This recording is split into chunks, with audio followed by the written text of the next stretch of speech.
E aí, Rodrigo, qual que é a boa? Cara, hoje nós vamos falar sobre as correntes escatológicas. A gente fez um vídeo, não sei se você assistiu, mas tem um vídeo falando sobre o que é escatologia. E agora é importante nós entendermos quais são as diferentes escolas escatológicas ou linhas de pensamento que tanto há debates entre uma e outra sobre qual é a certa ou qual é a errada ou como pensar, qual é a melhor forma de pensar. Então hoje a gente vai falar sobre as correntes escatológicas.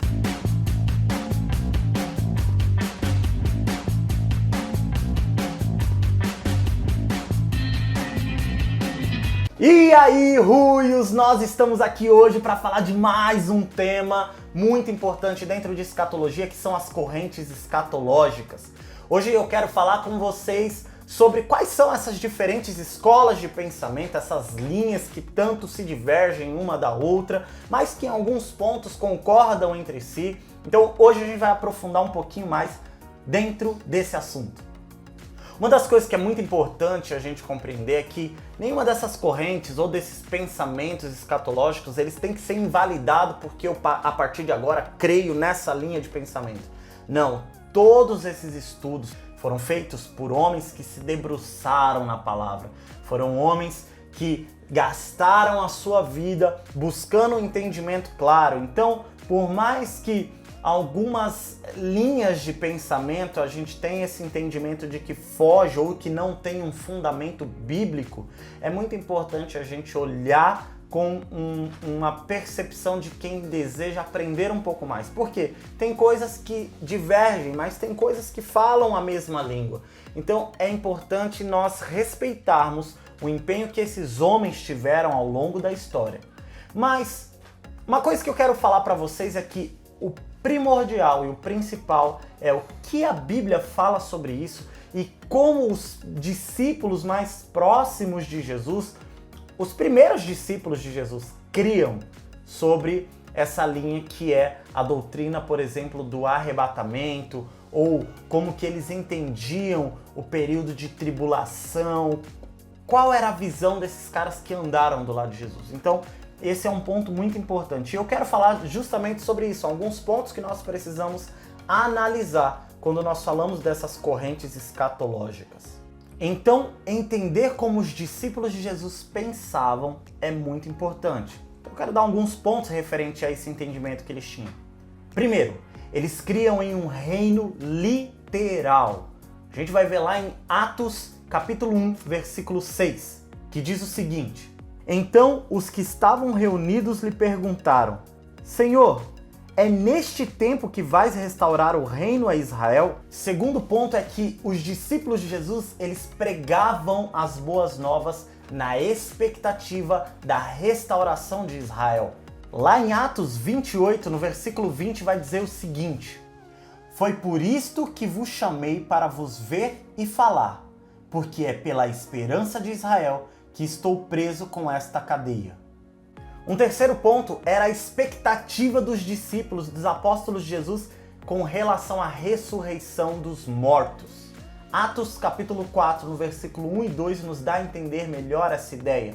Fala o seguinte: Falavam eles ainda ao povo quando sobrevieram os sacerdotes, o capitão do templo e os saduceus, ressentidos por ensinarem eles o povo e anunciarem em Jesus a ressurreição dentre os mortos.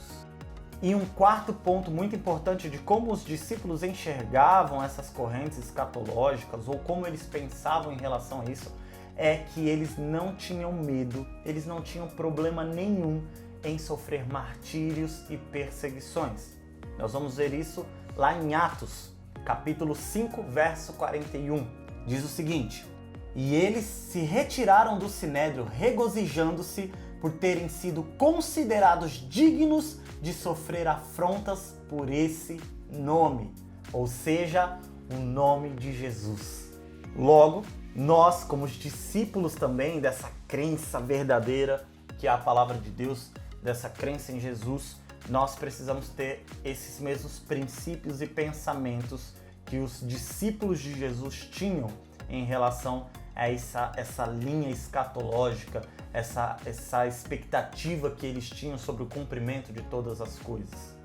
Diante disso, a gente vai trabalhar agora algumas linhas de pensamentos escatológicas e dentre elas nós vamos focar em alguns temas como a doutrina do milênio, sobre o arrebatamento e sobre a grande tribulação. E nós vamos fazer isso em alguns vídeos também separados. Então, nesse primeiro, eu quero falar sobre duas linhas, que é o amilenismo e o pós-milenismo. A primeira linha ou escola de pensamento que eu quero tratar com vocês é o amilenismo. O amilenismo, ele vai dizer que o período de milênio que a Bíblia cita, ele já está em curso, ou seja, já está acontecendo. E ele deu início no momento em que Jesus ressuscitou, quando a igreja nasce, e ele só terminará no momento da segunda vinda de Jesus. Esse seria o período que os amilenistas creem que já está ocorrendo e que é o período citado desse reino milenar. Então nós temos algumas principais características dentro do amilenismo. A primeira principal característica é que o milênio seria algo simbólico, não literal. Até porque se nós pensarmos do período em que Jesus ressuscitou até onde nós estamos hoje mesmo, em 2021, são 2021 anos após a vinda de Jesus, né? Após ser contado ali o nascimento de Jesus e a ressurreição dele. Então a gente pensa no seguinte: se são 2021 anos, logo não é um período de um milênio, mas sim de 2 milênios, já iniciando-se aí a contagem para um terceiro milênio. Ou seja, é algo totalmente simbólico, não é algo literal, contado em dias, meses e anos, literalmente. É somente um dito para consideração. Um outro ponto muito importante que o amilenismo emprega é que o diabo ele está preso. Ou seja, tudo que acontece no mundo não tem a ver com a soltura do diabo, tá por aí, não tem nada a ver com isso. No amilenismo, Satanás ele está preso. Um outro ponto é que essa linha de pensamento, essa escola de pensamento, ela vai dizer que todos esses acontecimentos e profecias bíblicas sobre o período milenar ou sobre esses pontos de cumprimento que acontecerão antes da segunda vinda de Jesus, eles são totalmente simbólicos e alegóricos, são contos para nos fazer pensar sobre esse tipo de acontecimento, mas que eles não são literais. E um outro ponto é que a vinda de Jesus, sim, ela é iminente. Crê-se que Jesus realmente voltará, terá uma segunda vinda. E, embora tenha sido criada 300 anos ali depois de Cristo, ou seja, no século 3, ela é uma linha de pensamento que tem pouco interesse escatológico, até porque é muito simbolismo, é muita alegoria, então não tem um interesse escatológico para esse estudo, mas ela de fato crê nessa segunda vinda de Jesus. O principal expoente, ou a principal pessoa que levantou essas questões sobre o amilenismo foi Agostinho de Hipona, ali no século III. É uma pessoa que, se você quiser estudar um pouquinho mais para compreender sobre a posição e o ponto de vista dele sobre o amilenismo, é muito legal. Dá uma pesquisada depois sobre Agostinho de Hipona.